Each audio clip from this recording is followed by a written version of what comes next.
Letter 1. To Mrs. Saville, England. St. Petersburg, December 11th, 17. You will rejoice to hear that no disaster has accompanied the commencement of an enterprise which you have regarded with such evil forebodings. I arrived here yesterday, and my first task is to assure my dear sister of my welfare and increasing confidence in the success of my undertaking. I am already far north of London, and as I walk in the streets of Petersburg, I feel a cold northern breeze play upon my cheeks, which braces my nerves and fills me with delight. Do you understand this feeling? This breeze, which has traveled from the regions towards which I am advancing, gives me a foretaste of those icy climes. Inspirited by this wind of promise, my daydreams become more fervent and vivid. I try in vain to be persuaded that the pole is the seat of frost and desolation. It ever presents itself to my imagination as the region of beauty and delight. There, Margaret, the sun is forever visible, its broad disk just skirting the horizon and diffusing a perpetual splendor. There, for with your leave, my sister, I will put some trust in preceding navigators there. Snow and frost are banished, and sailing over a calm sea, we may be wafted to a land surpassing in wonders and in beauty every region hitherto discovered on the habitable globe. Its productions and features may be without example, as the phenomena of the heavenly bodies undoubtedly are in those undiscovered solitudes. What may not be expected in a country of eternal light? I may there discover the wondrous power which attracts the needle and may regulate 1,000 celestial observations that require only this voyage to render their seeming eccentricities consistent forever. I shall satiate my ardent curiosity with the sight of a part of the world never before visited, and may tread a land never before imprinted by the foot of man. These are my enticements, and they are sufficient to conquer all fear of danger or death, and to induce me to commence this laborious voyage with the joy a child feels when he embarks in a little boat with his holiday mates on an expedition of discovery up his native river. But supposing all these conjectures to be false, you cannot contest the inestimable benefit which I shall confer on all mankind to the last generation, by discovering a passage near the pole to those countries, to reach which at present so many months are requisite, or by ascertaining the secret of the magnet, which, if at all possible, can only be effected by an undertaking such as mine. These reflections have dispelled the agitation with which I began my letter, and I feel my heart glow with an enthusiasm which elevates me to heaven. For nothing contributes so much to tranquilize the mind as a steady purpose, a point on which the soul may fix its intellectual eye. This expedition has been the favorite dream of my early years. I have read with ardor the accounts of the various voyages which have been made in the prospect of arriving at the North Pacific Ocean through the seas which surround the pole. You may remember that a history of all the voyages made for purposes of discovery composed the whole of our good Uncle Thomas's library. My education was neglected, yet I was passionately fond of reading. These volumes were my study day and night, and my familiarity with them increased that regret which I had felt as a child on learning that my father's dying injunction had forbidden my uncle to allow me to embark in a seafaring life. These visions faded when I perused for the first time those poets whose effusions entranced my soul and lifted it to heaven. I also became a poet, and for 1 year lived in a paradise of my own creation.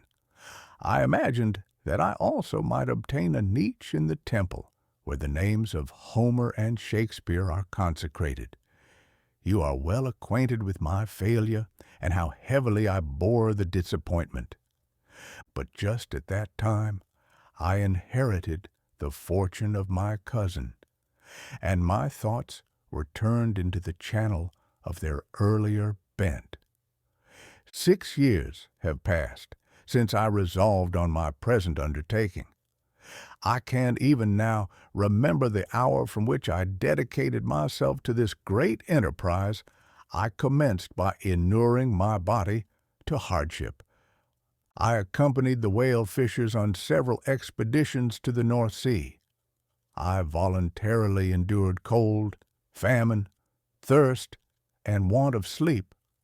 I often worked harder than the common sailors during the day and devoted my nights to the study of mathematics, the theory of medicine, and those branches of physical science from which a naval adventurer might derive the greatest practical advantage. Twice I actually hired myself as an undermate in a Greenland whaler, and acquitted myself to admiration. I must own I felt a little proud when my captain offered me the second dignity in the vessel and entreated me to remain with the greatest earnestness, so valuable did he consider my services. And now, dear Margaret, do I not deserve to accomplish some great purpose? My life might have been passed in ease and luxury, but I preferred glory to every enticement that wealth placed in my path. Oh, that some encouraging voice would answer in the affirmative. My courage and my resolution is firm, but my hopes fluctuate, and my spirits are often depressed. I am about to proceed on a long and difficult voyage, the emergencies of which will demand all my fortitude. I am required not only to raise the spirits of others, but sometimes to sustain my own when theirs are failing. This is the most favorable period for traveling in Russia. They fly quickly over the snow in their sledges. The motion is pleasant, and, in my opinion, far more agreeable than that of an English stagecoach. The cold is not excessive if you are wrapped in furs, a dress which I have already adopted, for there is a great difference between walking the deck and remaining seated, motionless for hours, when no exercise prevents the blood from actually freezing in your veins. I have no ambition to lose my life on the post road between St. Petersburg and Archangel. I shall depart for the latter town in a fortnight or 3 weeks, and my intention is to hire a ship there, which can easily be done by paying the insurance for the owner, and to engage as many sailors as I think necessary among those who are accustomed to the whale fishing. I do not intend to sail until the month of June. And when shall I return? Ah, dear sister, how can I answer this question? If I succeed, many, many months, perhaps years, will pass before you and I may meet. If I fail, you will see me again soon, or never. Farewell, my dear, excellent Margaret. Heaven shower down blessings on you, and save me, that I may again and again testify my gratitude for all your love and kindness. Your affectionate brother, R. Walton. Letter 2. To Mrs. Saville, England. Archangel, 28th March, 17. How slowly the time passes here, encompassed as I am by frost and snow. Yet a second step is taken towards my enterprise. I have hired a vessel and am occupied in collecting my sailors. Those whom I have already engaged appear to be men on whom I can depend and are certainly possessed of dauntless courage. But I have one want which I have never yet been able to satisfy, and the absence of the object of which I now feel as a most severe evil. I have no friend, Margaret. When I am glowing with the enthusiasm of success, there will be none to participate my joy. If I am assailed by disappointment, no one will endeavor to sustain me in dejection. I shall commit my thoughts to paper, it is true, but that is a poor medium for the communication of feeling. I desire the company of a man who could sympathize with me, whose eyes would reply to mine. You may deem me romantic, my dear sister, but I bitterly feel the want of a friend. I have no one near me, gentle yet courageous, possessed of a cultivated as well as of a capacious mind, whose tastes are like my own, to approve or amend my plans. How would such a friend repair the faults of your poor brother? I am too ardent in execution and too impatient of difficulties. But it is a still greater evil to me that I am self-educated. For the first 14 years of my life, I ran wild on a common and read nothing but our Uncle Thomas's books of voyages. At that age I became acquainted with the celebrated poets of our own country, but it was only when it had ceased to be in my power to derive its most important benefits from such a conviction that I perceived the necessity of becoming acquainted with more languages than that of my native country. Now I am 28, and am in reality more illiterate than many schoolboys of 15. It is true that I have thought more, and that my daydreams are more extended and magnificent, but they want, as the painters call it, keeping, and I greatly need a friend who would have sense enough not to despise me as romantic, and affection enough for me to endeavor to regulate my mind. Well, these are useless complaints. I shall certainly find no friend on the wide ocean, nor even here in Archangel, among merchants and seamen. Yet some feelings unallied to the dross of human nature beat even in these rugged bosoms. My lieutenant, for instance, is a man of wonderful courage and enterprise. He is madly desirous of glory, or rather, to word my phrase more characteristically, of advancement in his profession. He is an Englishman, and in the midst of national and professional prejudices, unsoftened by cultivation, retains some of the noblest endowments of humanity. I first became acquainted with him on board a whale vessel. Finding that he was unemployed in this city, I easily engaged him to assist in my enterprise. The master is a person of an excellent disposition, and is remarkable in the ship for his gentleness and the mildness of his discipline. This circumstance, added to his well-known integrity and dauntless courage, made me very desirous to engage him. A youth passed in solitude, my best years spent under your gentle and feminine fosterage, has so refined the groundwork of my character that I cannot overcome an intense distaste to the usual brutality exercised on board ship. I have never believed it to be necessary, and when I heard of a mariner equally noted for his kindliness of heart and the respect and obedience paid to him by his crew, I felt myself peculiarly fortunate in being able to secure his services.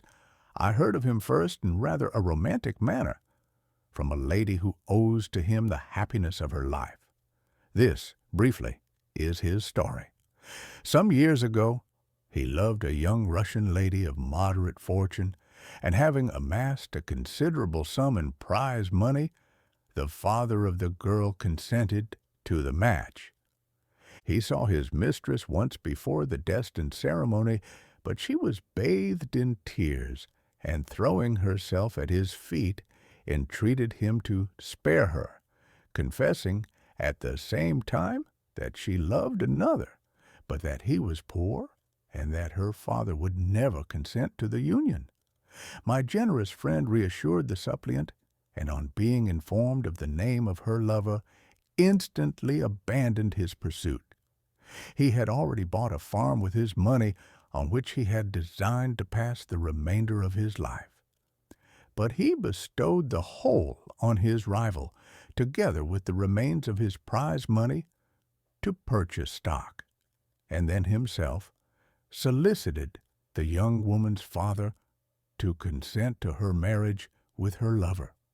But the old man decidedly refused, thinking himself bound in honor to my friend, who, when he found the father inexorable, quitted his country, nor returned until he heard that his former mistress was married according to her inclinations. What a noble fellow, you will exclaim. He is so, but then he is wholly uneducated. He is as silent as a Turk, and a kind of ignorant carelessness attends him, which, while it renders his conduct the more astonishing, detracts from the interest and sympathy which otherwise he would command. Yet do not suppose, because I complain a little, or because I can conceive a consolation for my toils which I may never know, that I am wavering in my resolutions. Those are as fixed as fate, and my voyage is only now delayed until the weather shall permit my embarkation. The winter has been dreadfully severe, but the spring promises well, and it is considered as a remarkably early season, so that perhaps I may sail sooner than I expected. I shall do nothing rashly. You know me sufficiently to confide in my prudence and considerateness whenever the safety of others is committed to my care. I cannot describe to you my sensations on the near prospect of my undertaking. It is impossible to communicate to you a conception of the trembling sensation, half pleasurable and half fearful, with which I am preparing to depart. I am going to unexplored regions, to the land of mist and snow, but I shall kill no albatross. Therefore, do not be alarmed for my safety, or if I should come back to you as worn and woeful as the ancient mariner. You will smile at my allusion, but I will disclose a secret. I have often attributed my attachment to, my passionate enthusiasm for, the dangerous mysteries of ocean to that production of the most imaginative of modern poets. There is something at work in my soul which I do not understand. I am practically industrious, painstaking, a workman to execute with perseverance and labor. But besides this, there is a love for the marvelous, a belief in the marvelous, intertwined in all my projects, which hurries me out of the common pathways of men, even to the wild sea and unvisited regions I am about to explore. But to return to dearer considerations. Shall I meet you again, after having traversed immense seas and returned by the most southern cape of Africa or America? I dare not expect such success, yet I cannot bear to look on the reverse of the picture. Continue for the present to write to me by every opportunity. I may receive your letters on some occasions when I need them most to support my spirits. I love you very tenderly. Remember me with affection, should you never hear from me again. Your affectionate brother, Robert Walton. Letter 3. To Mrs. Saville, England, July 7th, 17. My dear sister, I write a few lines in haste to say that I am safe and well advanced on my voyage. This letter will reach England by a merchantman now on its homeward voyage from Archangel, more fortunate than I, who may not see my native land perhaps. For many years I am, however, in good spirits. My men are bold and apparently firm of purpose, nor do the floating sheets of ice that continually pass us, indicating the dangers of the region towards which we are advancing, appear to dismay them.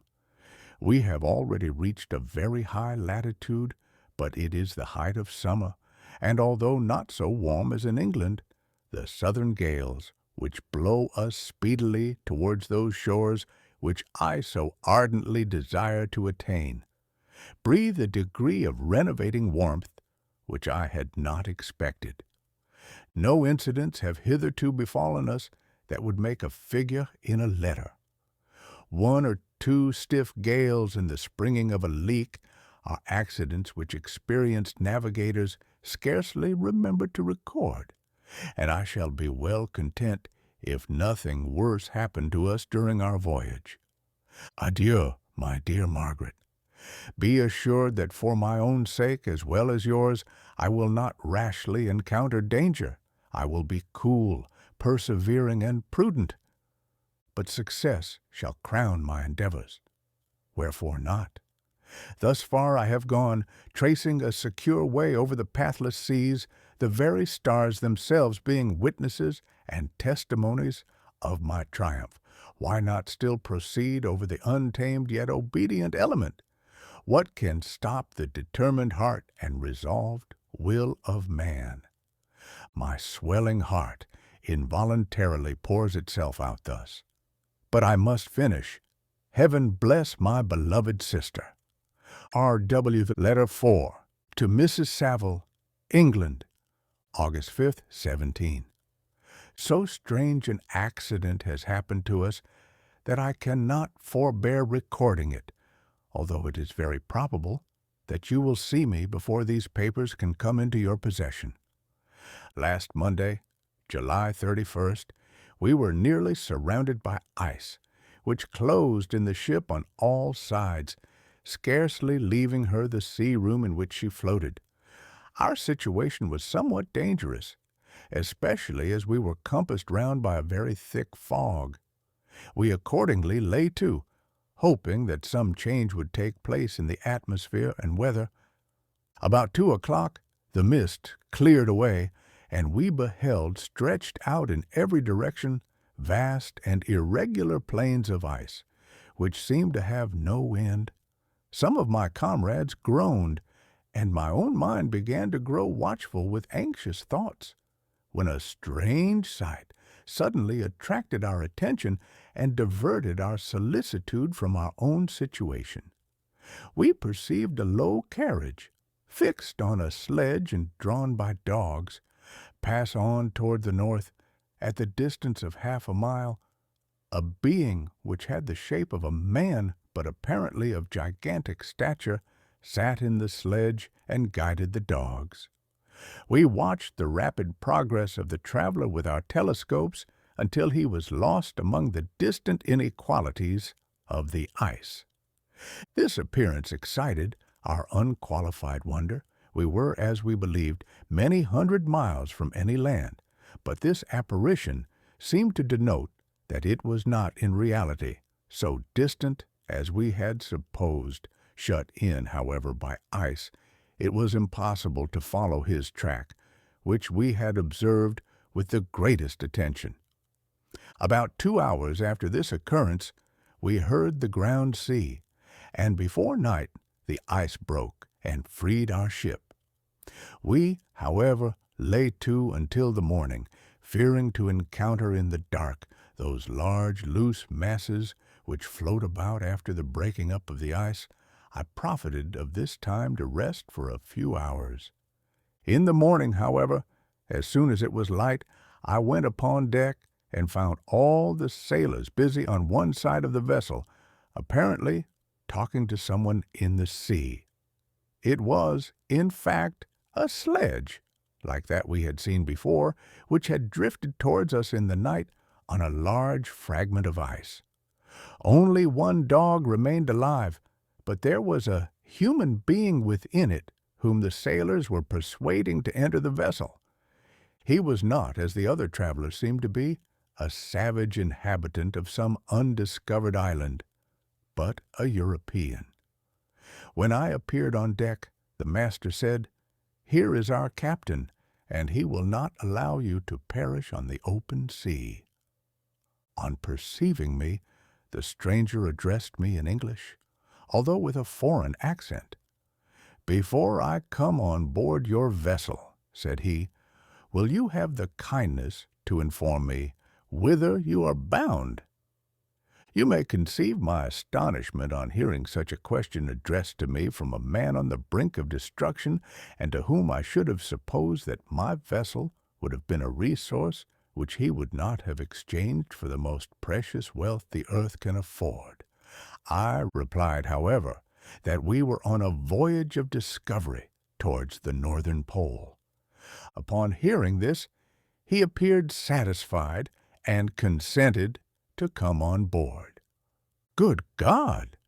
Margaret, if you had seen the man who thus capitulated for his safety, your surprise would have been boundless. His limbs were nearly frozen, and his body dreadfully emaciated by fatigue and suffering. I never saw a man in so wretched a condition. We attempted to carry him into the cabin, but as soon as he had quitted the fresh air, he fainted. We accordingly brought him back to the deck and restored him to animation by rubbing him with brandy and forcing him to swallow a small quantity. As soon as he showed signs of life, we wrapped him up in blankets and placed him near the chimney of the kitchen stove. By slow degrees he recovered and ate a little soup, which restored him wonderfully. 2 days passed in this manner before he was able to speak, and I often feared that his sufferings had deprived him of understanding. When he had in some measure recovered, I removed him to my own cabin and attended on him as much as my duty would permit. I never saw a more interesting creature. His eyes have generally an expression of wildness and even madness, but there are moments when, if anyone performs an act of kindness towards him or does him any the most trifling service, his whole countenance is lighted up, as it were, with a beam of benevolence and sweetness that I never saw equaled. But he is generally melancholy and despairing, and sometimes he gnashes his teeth, as if impatient of the weight of woes that oppresses him. When my guest was a little recovered, I had great trouble to keep off the men, who wished to ask him 1,000 questions, but I would not allow him to be tormented by their idle curiosity in a state of body and mind, whose restoration evidently depended upon entire repose. Once, however, the lieutenant asked why he had come so far upon the ice in so strange a vehicle. His countenance instantly assumed an aspect of the deepest gloom, and he replied, "To seek one who fled from me." "And did the man whom you pursued travel in the same fashion?" "Yes." "Then I fancy we have seen him, for the day before we picked you up, we saw some dogs drawing a sledge with a man in it across the ice." This aroused the stranger's attention, and he asked a multitude of questions concerning the route which the Damon, as he called him, had pursued. Soon after, when he was alone with me, he said, "I have, doubtless, excited your curiosity, as well as that of these good people, but you are too considerate to make inquiries." "Certainly. It would indeed be very impertinent and inhuman in me to trouble you with any inquisitiveness of mine." "And yet you rescued me from a strange and perilous situation. You have benevolently restored me to life." Soon after this, he inquired if I thought that the breaking up of the ice had destroyed the other sledge. I replied that I could not answer with any degree of certainty, for the ice had not broken until near midnight, and the traveler might have arrived at a place of safety before that time. But of this I could not judge. From this time a new spirit of life animated the decaying frame of the stranger. He manifested the greatest eagerness to be upon deck to watch for the sledge which had before appeared, but I have persuaded him to remain in the cabin, for he is far too weak to sustain the rawness of the atmosphere.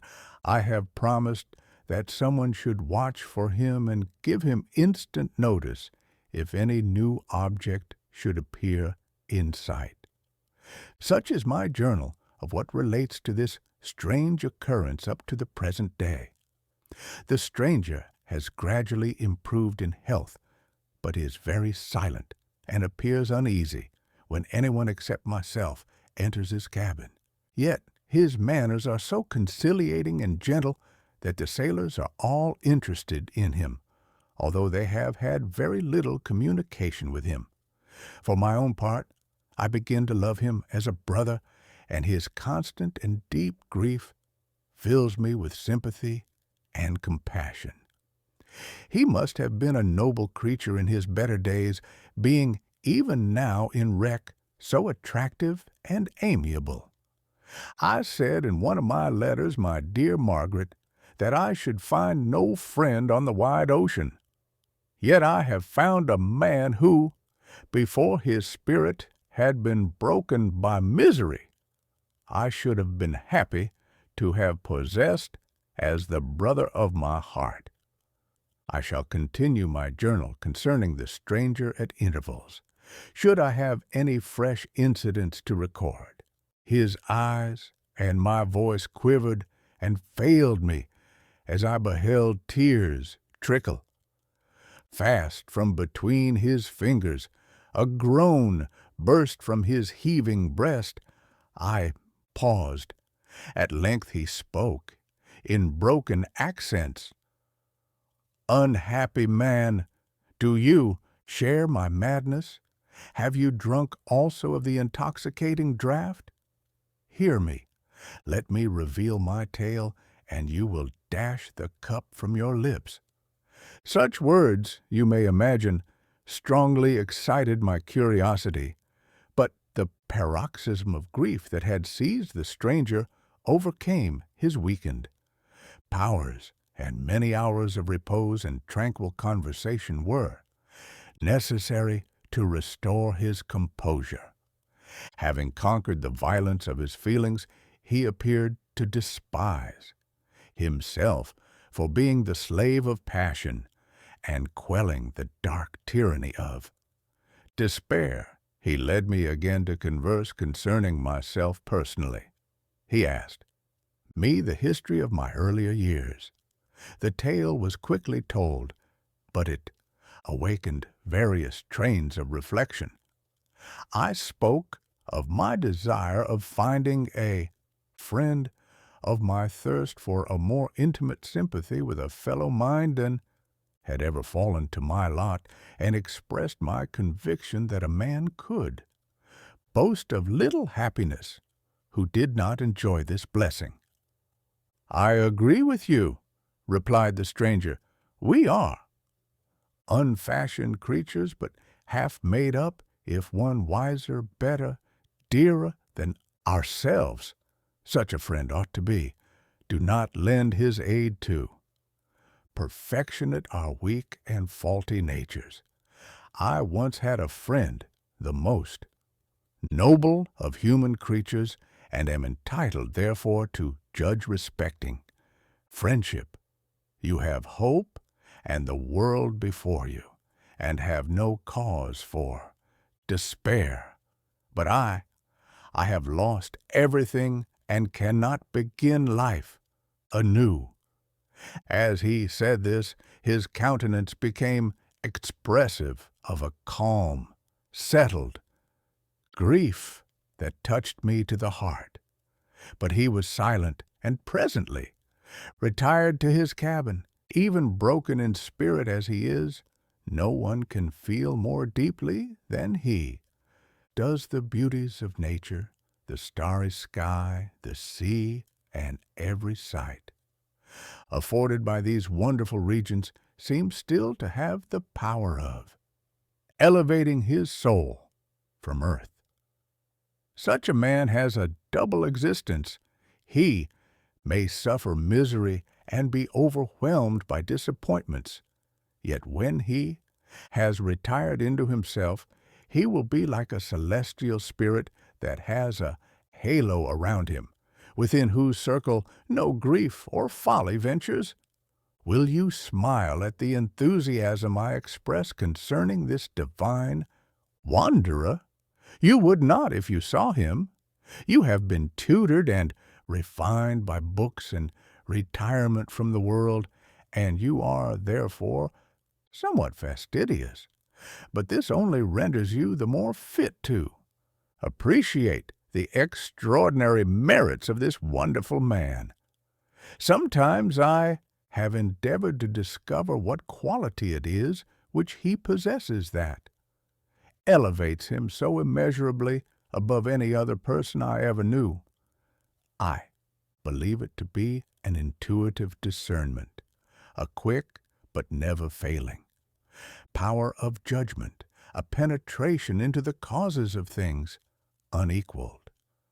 For clearness and precision, add to this a facility of expression and a voice whose varied intonations are soul-subduing music.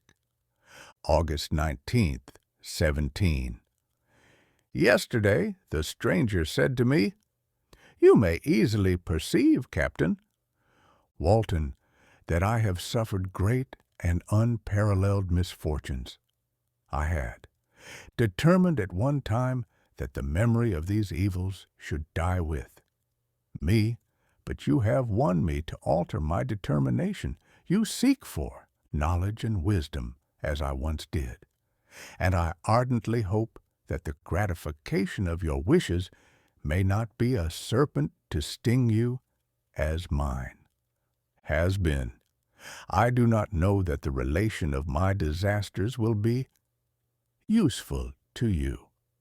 Yet, when I reflect that you are pursuing the same course, exposing yourself to the same dangers which have rendered me what I am, I imagine that you may deduce an apt moral from my tale, one that may direct you if you succeed in your undertaking and console you in case of failure.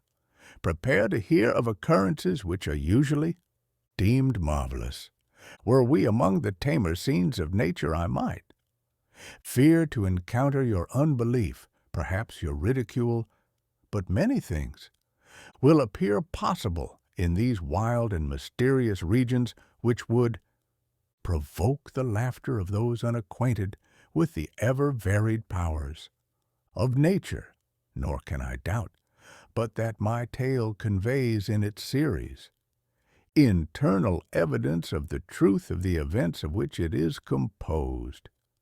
You may easily imagine that I was much gratified by the offered communication, yet I could not endure that he should renew his grief by a recital of his misfortunes. I felt the greatest eagerness to hear the promised narrative, partly from curiosity and partly from a strong desire to ameliorate his fate if it were in my power. I expressed these feelings in my answer. "I thank you," he replied, "for your sympathy, but it is useless. My fate is nearly fulfilled. I wait but for one event, and then I shall repose in peace." "I understand your feeling," continued he, perceiving that I wished to interrupt him, "but you are mistaken, my friend, if thus you will allow me to name you. Nothing can alter my destiny. Listen to my history, and you will perceive how irrevocably it is determined." He then told me that he would commence his narrative the next day when I should be at leisure. This promise drew from me the warmest thanks. I have resolved every night, when I am not imperatively occupied by my duties, to record as nearly as possible in his own words what he has related during the day. If I should be engaged, I will at least make notes. This manuscript will doubtless afford you the greatest pleasure, but to me, who know him and who hear it from his own lips, with what interest and sympathy shall I read it in some future day? Even now, as I commence my task, his full-toned voice swells in my ears. His lustrous eyes dwell on me with all their melancholy sweetness. I see his thin hand raised in animation, while the lineaments of his face are irradiated by the soul within. Strange and harrowing must be his story, frightful the storm which embraced the gallant vessel on its course and wrecked it. Thus, Chapter 1. I am by birth a Genovese, and my family is one of the most distinguished of that republic. My ancestors had been for many years counselors and syndics, and my father had filled several public situations with honor and reputation. He was respected by all who knew him for his integrity and indefatigable attention to public business. He passed his younger days perpetually occupied by the affairs of his country. A variety of circumstances had prevented his marrying early, nor was it until the decline of life that he became a husband and the father of a family. As the circumstances of his marriage illustrate his character, I cannot refrain from relating them.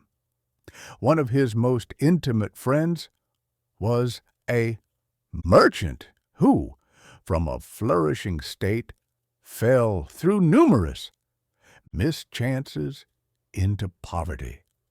This man, whose name was Beaufort, was of a proud and unbending disposition and could not bear to live in poverty and oblivion in the same country where he had formerly been. Distinguished for his rank and magnificence, having paid his debts, therefore, in the most honorable manner, he retreated with his daughter to the town of Lucerne, where he lived unknown and in wretchedness. My father loved Beaufort with the truest friendship and was deeply grieved by his retreat in these unfortunate circumstances. He bitterly deplored the false pride which led his friend to a conduct so little worthy of the affection that united them. He lost no time in endeavoring to seek him out with the hope of persuading him to begin the world again through his credit and assistance. Beaufort had taken effectual measures to conceal himself, and it was 10 months before my father discovered his abode. Overjoyed at this discovery, he hastened to the house, which was situated in a mean street near the Reuss. But when he entered, misery and despair alone welcomed him. Beaufort had saved but a very small sum of money from the wreck of his fortunes, but it was sufficient to provide him with sustenance for some months, and in the meantime he hoped to procure some respectable employment in a merchant's house. The interval was, consequently, spent in inaction. His grief only became more deep and rankling when he had leisure for reflection, and at length it took so fast hold of his mind that at the end of 3 months he lay on a bed of sickness, incapable of any exertion. His daughter attended him with the greatest tenderness, but she saw, with despair, that their little fund was rapidly decreasing, and that there was no other prospect of support.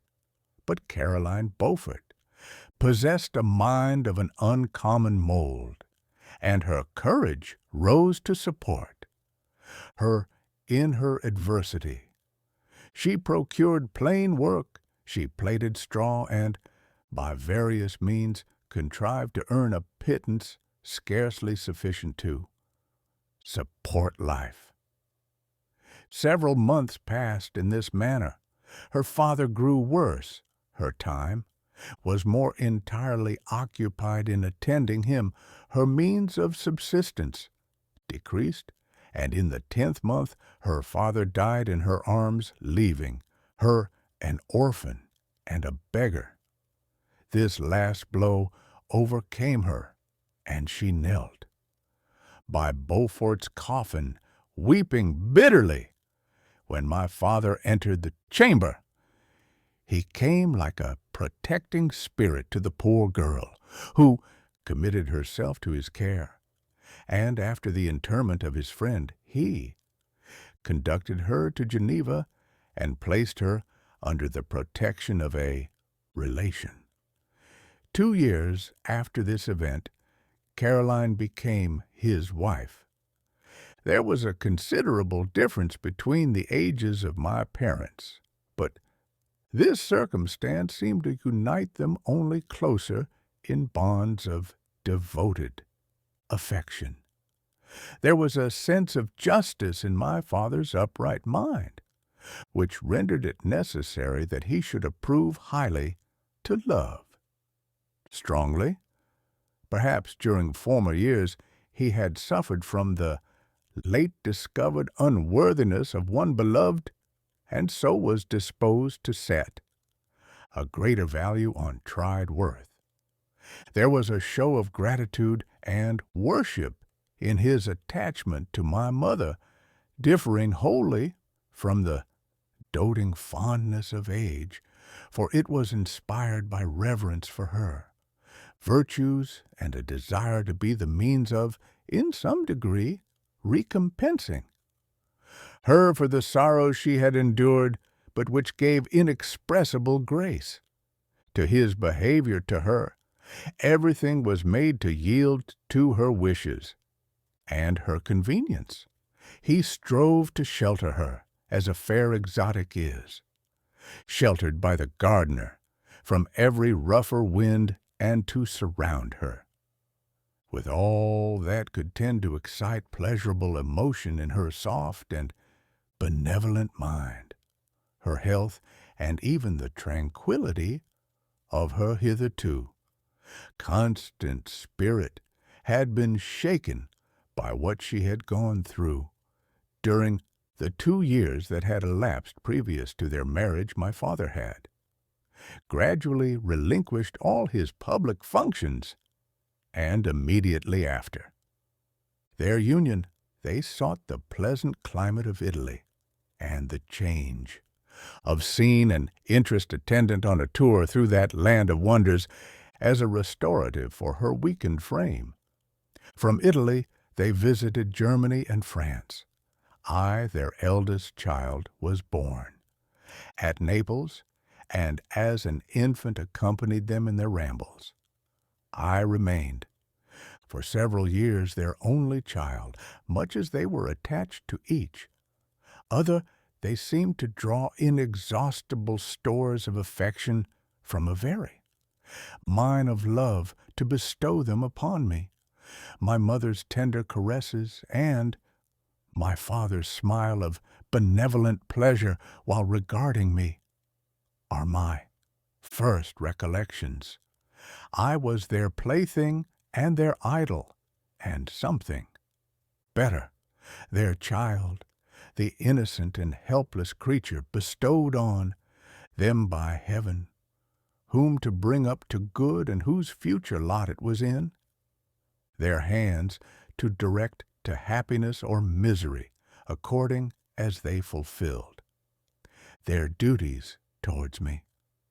With this deep consciousness of what they owed towards the being to which they had given life, added to the active spirit of tenderness that animated both, it may be imagined that while during every hour of my infant life I received a lesson of patience, of charity, and of self-control, I was so guided by a silken cord that all seemed but one train of enjoyment to me.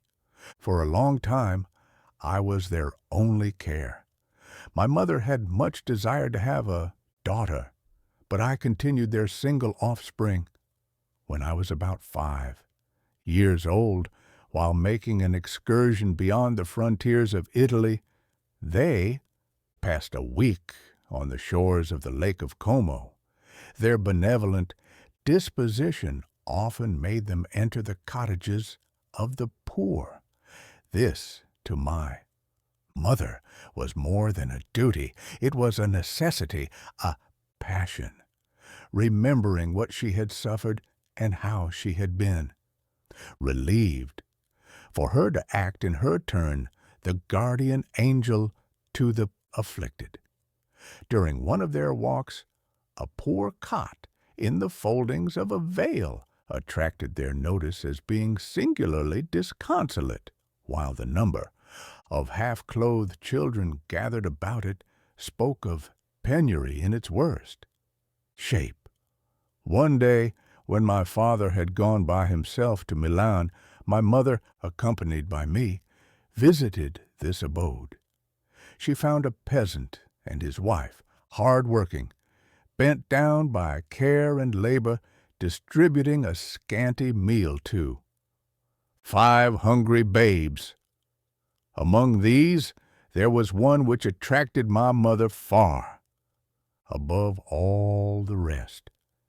She appeared of a different stock. The 4 others were dark-eyed, hardy little vagrants. This child was thin and very fair.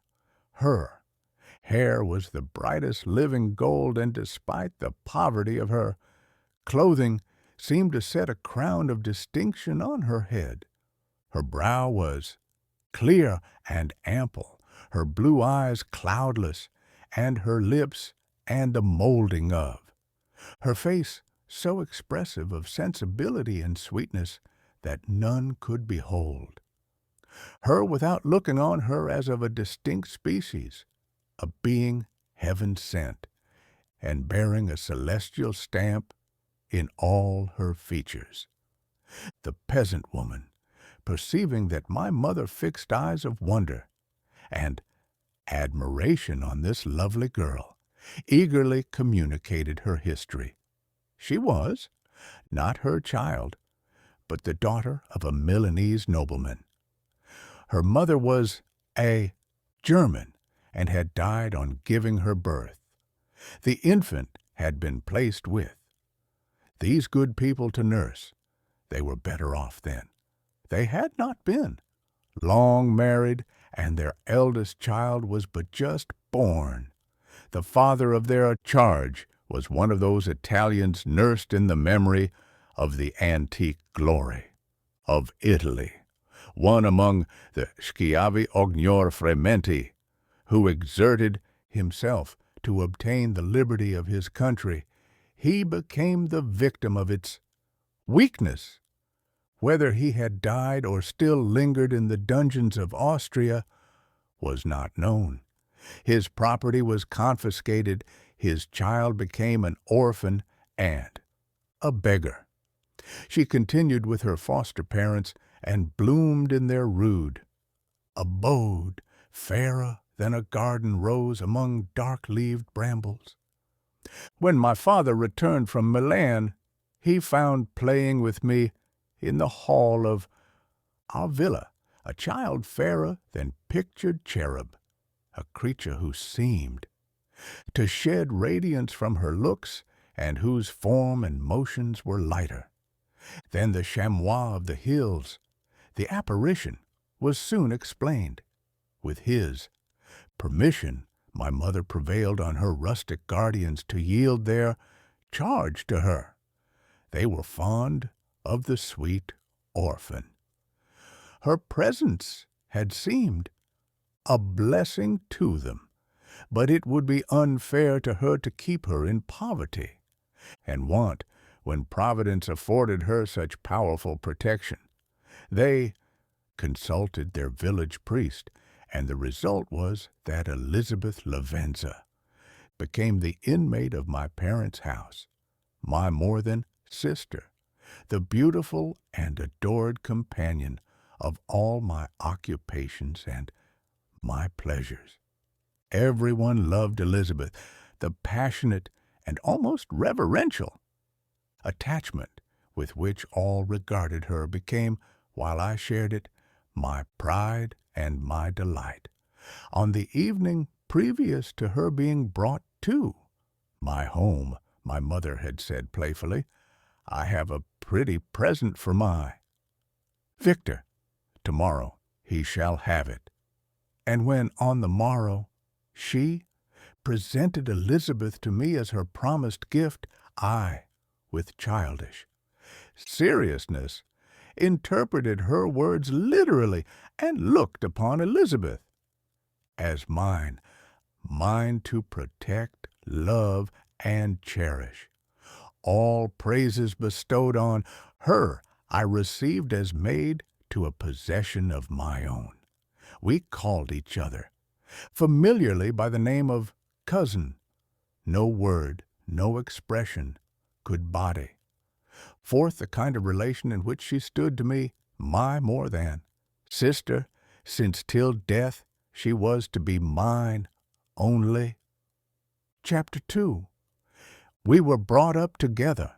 There was not quite a year difference in our ages. I need not say that we were strangers to any species of disunion or dispute. Harmony was the soul of our companionship, and the diversity and contrast that subsisted in our characters drew us nearer together. Elizabeth was of a calmer and more concentrated disposition, but with all my ardor I was capable of a more intense application and was more deeply smitten with the thirst for knowledge.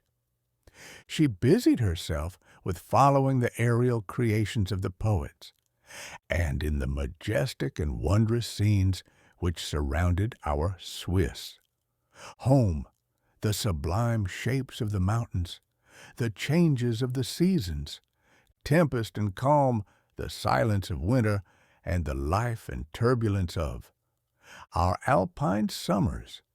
She found ample scope for admiration and delight, while my companion contemplated with a serious and satisfied spirit the magnificent appearances of things.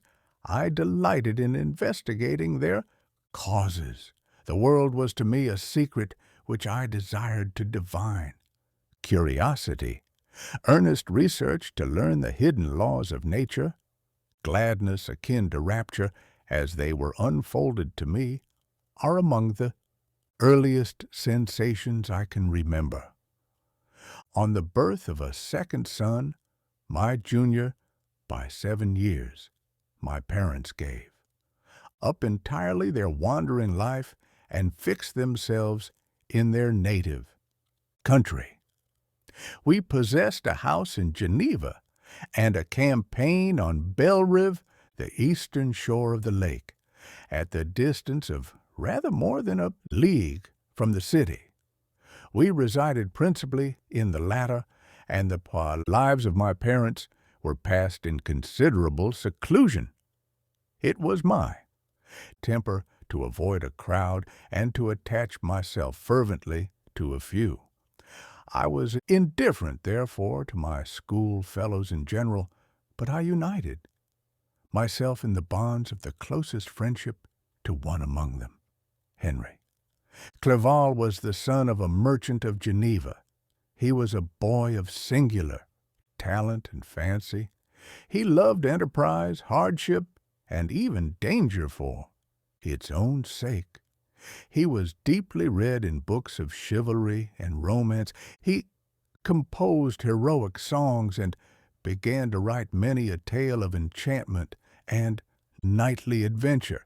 He tried to make us act plays and to enter into masquerades in which the characters were drawn from the heroes of Roncesvalles, of the Round Table of King Arthur, and the chivalrous train who shed their blood to redeem the Holy Sepulchre from the hands of the infidels.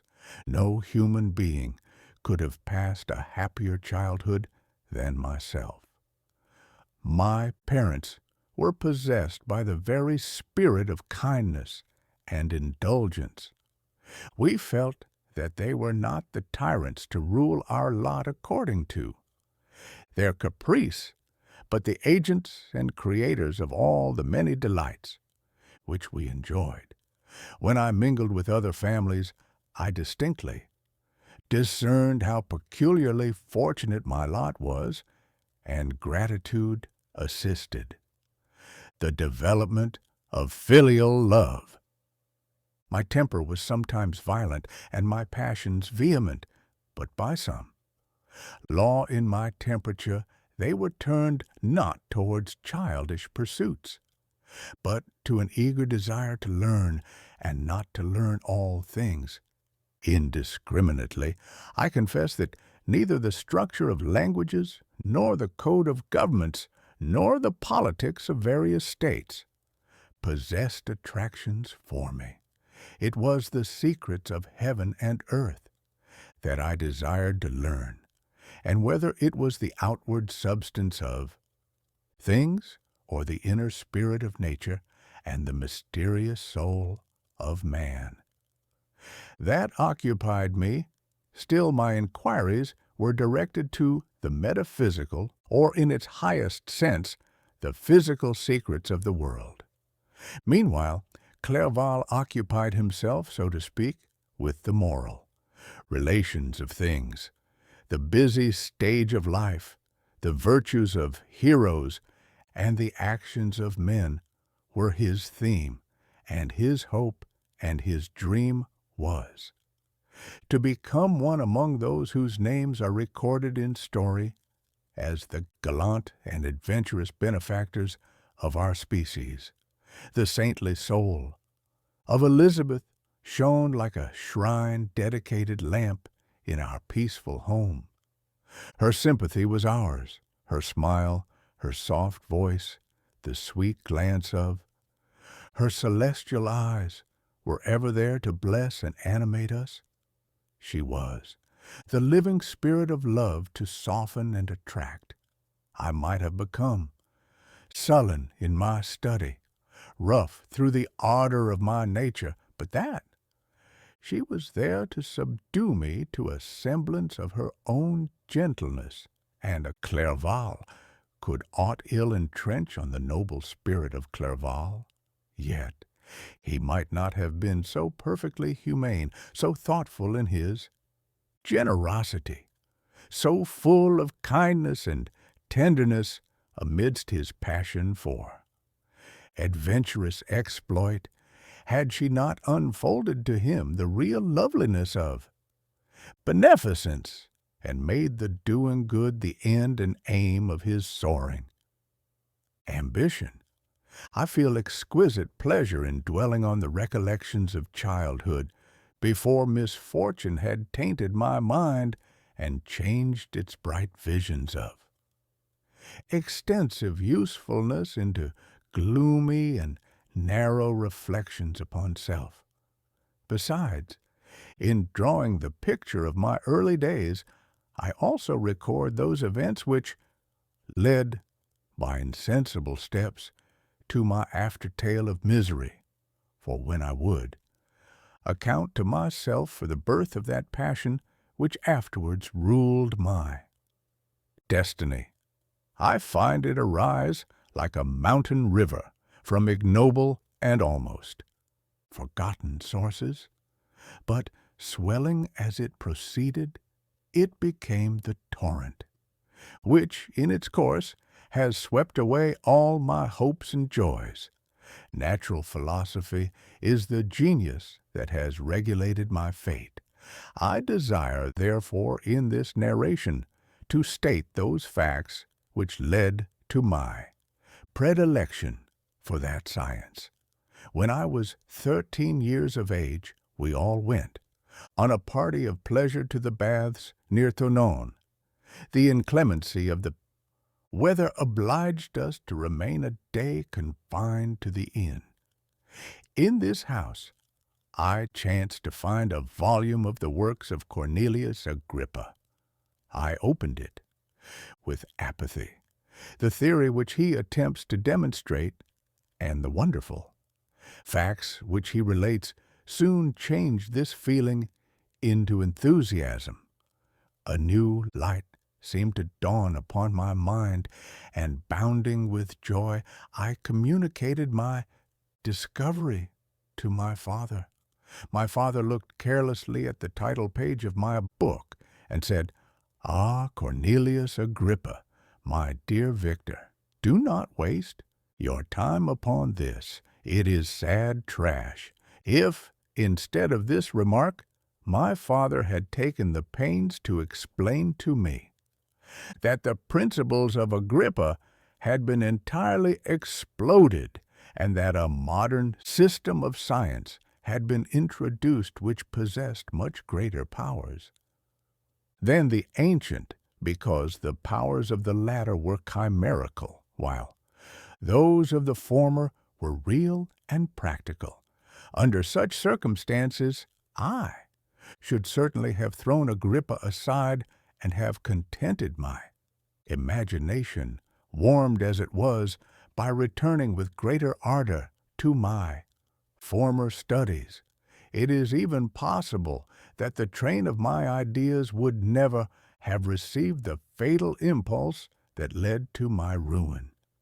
But the cursory glance my father had taken of my volume by no means assured me that he was acquainted with its contents, and I continued to read with the greatest avidity. When I returned home, my first care was to procure the whole works of this author, and afterwards of Paracelsus and Albertus Magnus. I read and studied the wild fancies of these writers with delight. They appeared to me treasures known to few besides myself. I have described myself, as always, having been imbued with a fervent longing to penetrate the secrets of nature, in spite of the intense labor and wonderful discoveries of modern philosophers. I always came from my studies discontented and unsatisfied. Sir Isaac Newton is said to have avowed that he felt like a child picking up shells beside the great and unexplored ocean of truth. Those of his successors in each branch of natural philosophy with whom I was acquainted appeared even to my boy's apprehensions as tyros engaged in the same pursuit. The untaught peasant beheld the elements around him and was acquainted with their practical uses. The most learned philosopher knew little more. He had partially unveiled the face of nature, but her immortal lineaments were still a wonder and a mystery. He might dissect, anatomize, and give names, but not to speak of a final cause, causes in their secondary and tertiary grades were utterly unknown to him. I had gazed upon the fortifications and impediments that seemed to keep human beings from entering the citadel of nature, and rashly and ignorantly I had repined. But here were books, and here were men who had penetrated deeper and knew more. I took their word for all that they averred, and I became their disciple. It may appear strange that such should arise in the 18th century, but while I followed the routine of education in the schools of Geneva, I was, to a great degree, self-taught with regard to my favorite studies. My father was not scientific, and I was left to struggle with a child's blindness, added to a student's thirst for knowledge. Under the guidance of my new preceptors, I entered with the greatest diligence into the search of the philosopher's stone and the elixir of life. But the latter soon obtained my undivided attention.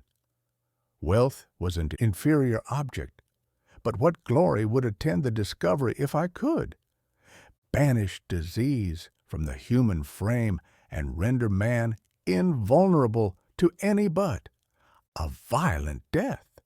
Nor were these my only visions.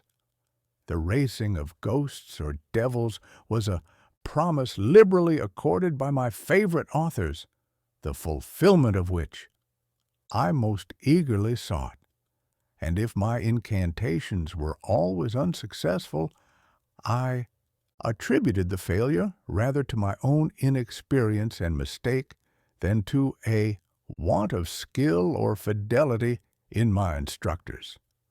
And thus, for a time, I was occupied by exploded systems, mingling like an unadept 1,000 contradictory theories, and floundering desperately in a very slough of multifarious knowledge, guided by an ardent imagination and childish reasoning, till an accident again changed the current of my ideas.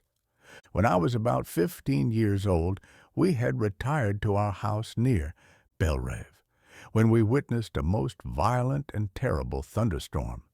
It advanced from behind the mountains of Jura, and the thunder burst at once, with frightful loudness from various quarters of the heavens. I remained, while the storm lasted, watching its progress with curiosity and delight. As I stood at the door, on a sudden I beheld a stream of fire issue from an old and beautiful oak, which stood about 20 yards from our house. And so, soon as the dazzling light vanished, the oak had disappeared, and nothing remained but a blasted stump. When we visited it the next morning, we found the tree shattered in a singular manner. It was not splintered by the shock, but entirely reduced to thin ribbons of wood. I never beheld anything so utterly destroyed. Before this, I was not unacquainted with the more obvious laws of electricity. On this occasion, a man of great research in natural philosophy was with us, and excited by this catastrophe, he entered on the explanation of a theory which he had formed on the subject of electricity and galvanism, which was at once new and astonishing to me. All that he said threw greatly into the shade Cornelius Agrippa, Albertus Magnus, and Paracelsus, the lords of my imagination. But by some fatality, the overthrow of these men disinclined me to pursue my accustomed studies. It seemed to me as if nothing would or could ever be known. All that had so long engaged my attention suddenly grew despicable, by one of those caprices of the mind which we are, perhaps, most subject to in early youth. I at once gave up my former occupations, set down natural history and all its progeny as a deformed and abortive creation, and entertained the greatest disdain for a would-be science, which could never even step within the threshold of real knowledge. In this mood of mind, I betook myself to the mathematics and the branches of study appertaining to that science as a being built upon secure foundations, and so worthy of my consideration. Thus, strangely are our souls constructed, and by such slight ligaments are we bound to prosperity or ruin. When I look back, it seems to me as if this almost miraculous change of inclination and will was the immediate suggestion of the guardian angel of my life, the last effort made by the spirit of preservation to avert the storm that was even then hanging in the stars and ready to envelop me. Her victory was announced by an unusual tranquillity and gladness of soul, which followed the relinquishing of my ancient and latterly tormenting studies. It was thus that I was to be taught to associate evil with their prosecution, happiness with their disregard. It was a strong effort of the spirit of good, but it was ineffectual. Destiny was too potent, and her immutable laws had decreed my utter and terrible destruction. Chapter 3. When I had attained the age of 17, my parents resolved that I should become a student at the University of Ingolstadt. I had hitherto attended the schools of Geneva, but my father thought it necessary for the completion of my education that I should be made acquainted with other customs than those of my native country. My departure was therefore fixed at an early date, but before the day resolved upon could arrive, the first misfortune of my life occurred, an omen, as it were, of my future misery. Elizabeth had caught the scarlet fever. Her illness was severe, and she was in the greatest danger. During her illness, many arguments had been urged to persuade my mother to refrain from attending upon her. She had, at first, yielded to our entreaties, but when she heard that the life of her favorite was menaced, she could no longer control her anxiety. She attended her sickbed. Her watchful attentions triumphed over the malignity of the distemper. Elizabeth was saved, but the consequences of this imprudence were fatal to her preserver. On the third day, my mother sickened. Her fever was accompanied by the most alarming symptoms, and the looks of her medical attendants prognosticated the worst event. On her deathbed, the fortitude and benignity of this best of women did not desert her. She joined the hands of Elizabeth and myself.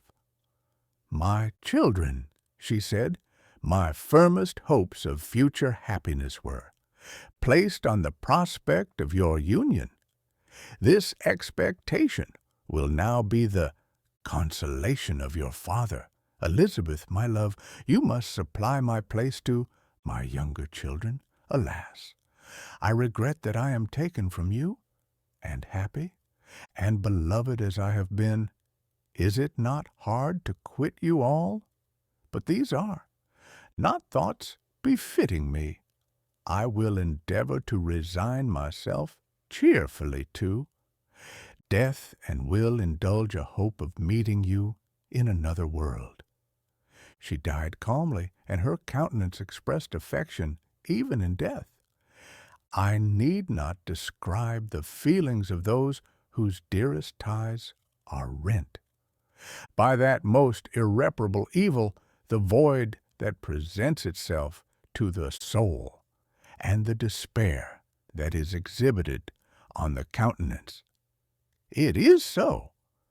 Long before the mind can persuade itself that she whom we saw every day, and whose very existence appeared a part of our own, can have departed forever, that the brightness of a beloved eye can have been extinguished, and the sound of a voice so familiar and dear to the ear can be hushed, never more to be heard.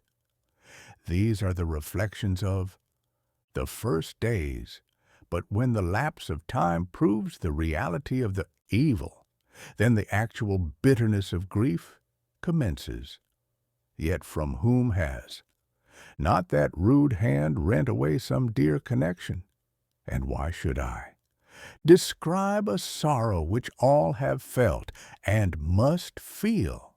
The time at length arrives when grief is rather an indulgence than a necessity, and the smile that plays upon the lips, although it may be deemed a sacrilege, is not banished. My mother was dead, but we had still duties which we ought to perform. we must continue our course with the rest and learn to think ourselves fortunate whilst one remains whom the spoiler has not seized. My departure for Ingolstadt, which had been deferred by these events, was now again determined upon. I obtained from my father a respite of some weeks. It appeared to me sacrilege so soon to leave the repose and akin to death of the house of mourning and to rush into the thick of life. I was new to sorrow, but it did not the less alarm me. I was unwilling to quit the sight of those that remained to me, and above all I desired to see my sweet Elizabeth in some degree consoled.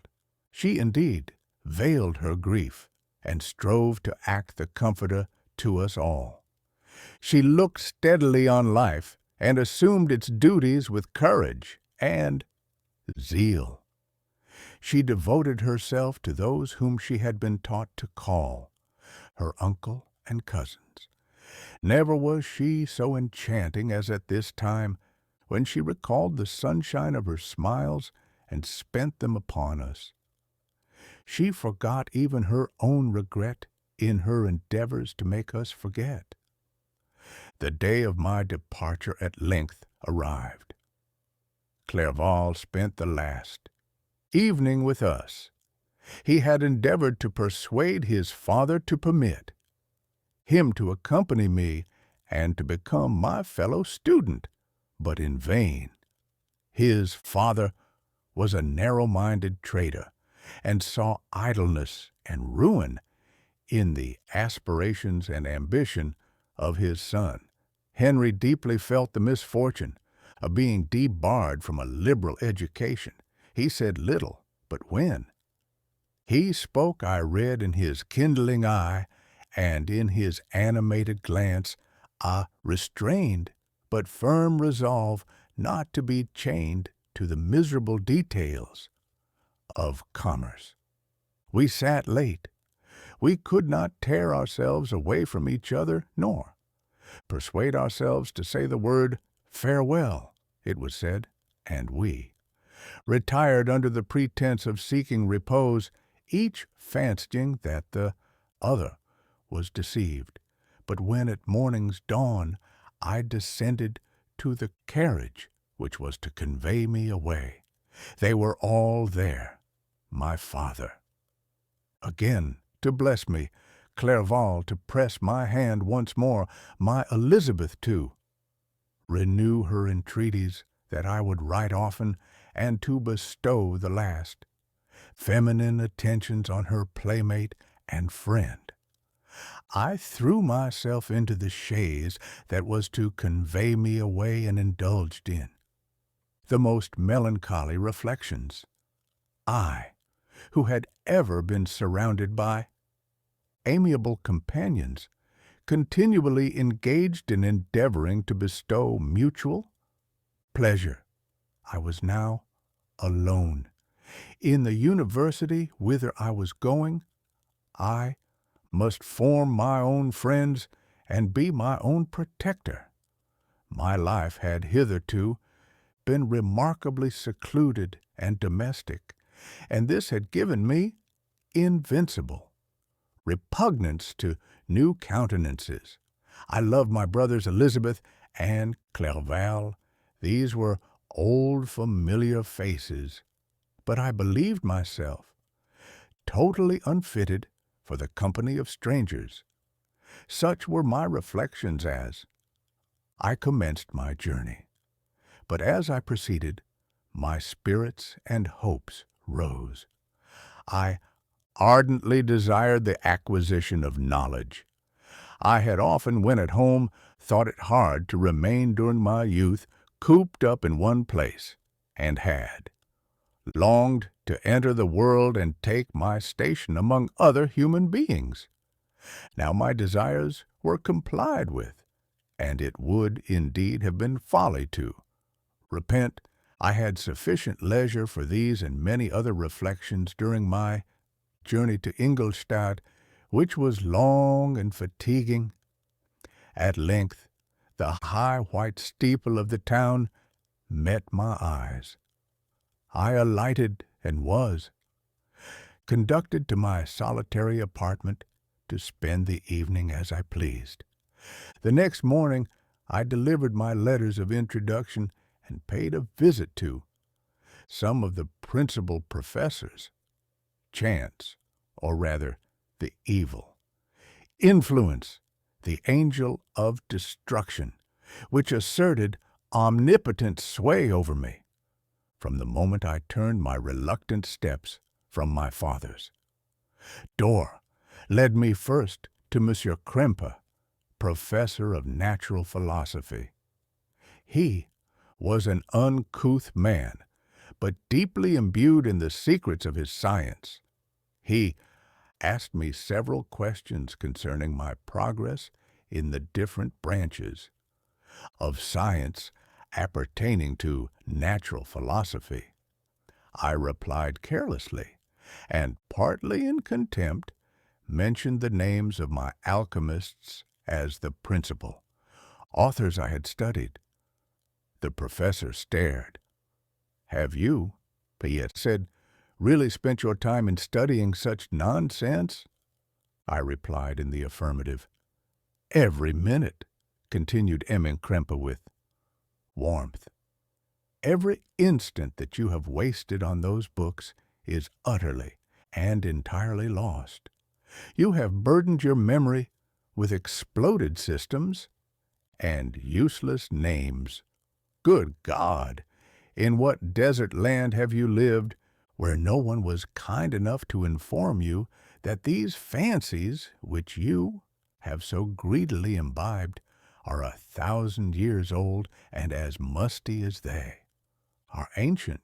I little expected in this enlightened and scientific age to find a disciple of Albertus Magnus and Paracelsus. My dear sir, you must begin your studies entirely anew." So saying, he stepped aside and wrote down a list of several books treating of natural philosophy, which he desired me to procure, and dismissed me after mentioning that in the beginning of the following week he intended to commence a course of lectures upon natural philosophy in its general relations, and that Monsieur Waldman, a fellow professor, would lecture upon chemistry the alternate days that he omitted. I returned home not disappointed, for I have said that I had long considered those authors useless whom the professor reprobated, but I returned not at all the more inclined to recur to these studies in any shape. M. Krempe was a little squat man with a gruff voice and a repulsive countenance. The teacher, therefore, did not prepossess me in favor of his pursuits. In rather a too philosophical and connected strain, perhaps, I have given an account of the conclusions I had come to concerning them in my early years. As a child I had not been content with the results promised by the modern professors of natural science, with a confusion of ideas only to be accounted for by my extreme youth and my want of a guide on such matters. I had retrod the steps of knowledge along the paths of time and exchanged the discoveries of recent inquirers for the dreams of forgotten alchemists. Besides, I had a contempt for the uses of modern natural philosophy. It was very different when the masters of the science sought immortality and power. Such views, although futile, were grand. But now the scene was changed. The ambition of the inquirer seemed to limit itself to the annihilation of those visions on which my interest in science was chiefly founded. I was required to exchange chimeras of boundless grandeur for realities of little worth. Such were my reflections during the first 2 or 3 days of my residence at Ingolstadt, which were chiefly spent in becoming acquainted with the localities and the principal residents in my new abode. But as the ensuing week commenced, I thought of the information which M. Krempe had given me concerning the lectures, and although I could not consent to go and hear that little conceited fellow deliver sentences out of a pulpit, I recollected what he had said of Mr. Waldman, whom I had never seen, as he had hitherto been out of town. Partly from curiosity and partly from idleness, I went into the lecturing room, which Mr. Waldman entered shortly after. This professor was very unlike his colleague. He appeared about 50 years of age, but with an aspect expressive of the greatest benevolence. A few gray hairs covered his temples, but those at the back of his head were nearly black. His person was short but remarkably erect, and his voice the sweetest I had ever heard. He began his lecture by a recapitulation of the history of chemistry and the various improvements made by different men of learning, pronouncing with fervor the names of the most distinguished discoverers. He then took a cursory view of the present state of the science and explained many of its elementary terms. After having made a few preparatory experiments, he concluded with a panegyric upon modern chemistry, the terms of which I shall never forget. The ancient teachers of this science, said he, promised impossibilities and performed nothing. The modern masters promise very little. They know that metals cannot be transmuted, and that the elixir of life is a chimera. But these philosophers, whose hands seem only made to dabble in dirt, and their eyes to pore over the microscope or crucible, have indeed performed miracles. They penetrate into the recesses of nature and show how she works in her hiding places. They ascend into the heavens. They have discovered how the blood circulates and the nature of the air we breathe. They have acquired new and almost unlimited powers. They can command the thunders of heaven, mimic the earthquake, and even mock the invisible world with its own shadows. Such were the professor's words, rather, let me say, such the words of the fate announced to destroy me. As he went on, I felt as if my soul were grappling with a palpable enemy. One by one the various keys were touched, which formed the mechanism of my being. Chord after chord was sounded, and soon my mind was filled with one thought, one conception, one purpose. So much has been done, exclaimed the soul of Frankenstein. More, far more will I achieve, treading in the steps already marked. I will pioneer a new way, explore unknown powers, and unfold to the world the deepest mysteries of creation. I closed not my eyes that night. My internal being was in a state of insurrection and turmoil. I felt that order would thence arise, but I had no power to produce it. By degrees, after the morning's dawn, sleep came. I awoke, and my yesternight's thoughts were as a dream. There only remained a resolution to return to my ancient studies and to devote myself to a science for which I believed myself to possess a natural talent. On the same day, I paid M. Waldman a visit. His manners in private were even more mild and attractive than in public. for there was a certain dignity in his mien during his lecture which in his own house was replaced by the greatest affability and kindness. I gave him pretty nearly the same account of my former pursuits as I had given to his fellow professor. He heard with attention the little narration concerning my studies, and smiled at the names of Cornelius, Agrippa, and Paracelsus, but without the contempt that M. Krempe had exhibited. He said that these were men to whose indefatigable zeal modern philosophers were indebted for most of the foundations of their knowledge.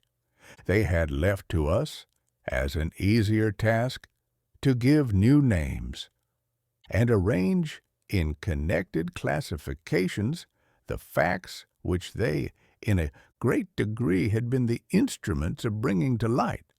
The labors of men of genius, however erroneously directed, scarcely ever fail in ultimately turning to the solid advantage of mankind.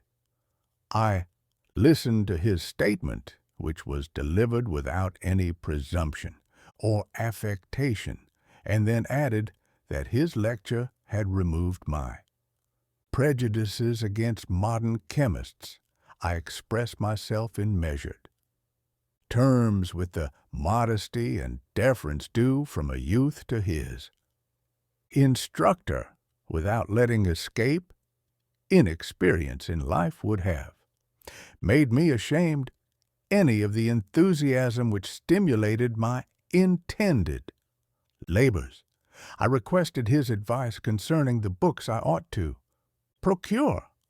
"I am happy," said Monsieur Waldman, "to have gained a disciple, and if your application equals your ability, I have no doubt of your success.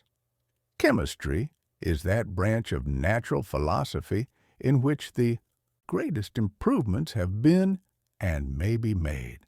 It is on that account that I have made it my peculiar study, but at the same time I have not neglected the other branches of science. A man would make but a very sorry chemist if he attended to that department of human knowledge alone. If your wish is to become really a man of science and not merely a petty experimentalist, I should advise you to apply to every branch of natural philosophy, including mathematics." He then took me into his laboratory and explained to me the uses of his various machines, instructing me as to what I ought to procure, and promising me the use of his own when I should have advanced far enough in the science not to derange their mechanism. He also gave me the list of books which I had requested, and I took my leave. Thus ended a day memorable to me. It decided my future destiny. Chapter 4. From this day natural philosophy, and particularly chemistry, in the most comprehensive sense of the term, became nearly my sole occupation. I read with ardor those works, so full of genius and discrimination, which modern inquirers have written on these subjects. I attended the lectures and cultivated the acquaintance of the men of science of the university, and I found even in M. Krempe a great deal of sound sense and real information combined, it is true, with a repulsive physiognomy and manners, but not on that account the less valuable. In M. Waldman I found a true friend. His gentleness was never tinged by dogmatism, and his instructions were given with an air of frankness and good nature that banished every idea of pedantry in 1,000 ways. He smoothed for me the path of knowledge and made the most abstruse inquiries clear and facile to my apprehension. My application was at First fluctuating and uncertain, it gained strength as I proceeded, and soon became so ardent and eager that the stars often disappeared in the light of morning, whilst I was yet engaged in my laboratory. As I applied so closely, it may be easily conceived that my progress was rapid. Thank you for listening to this part of Frankenstein. To keep following the story, make sure you watch the next episode where we continue exploring this dark and captivating world. Your support matters. Subscribe and turn on notifications so you don't miss the upcoming parts. See you in the next chapter.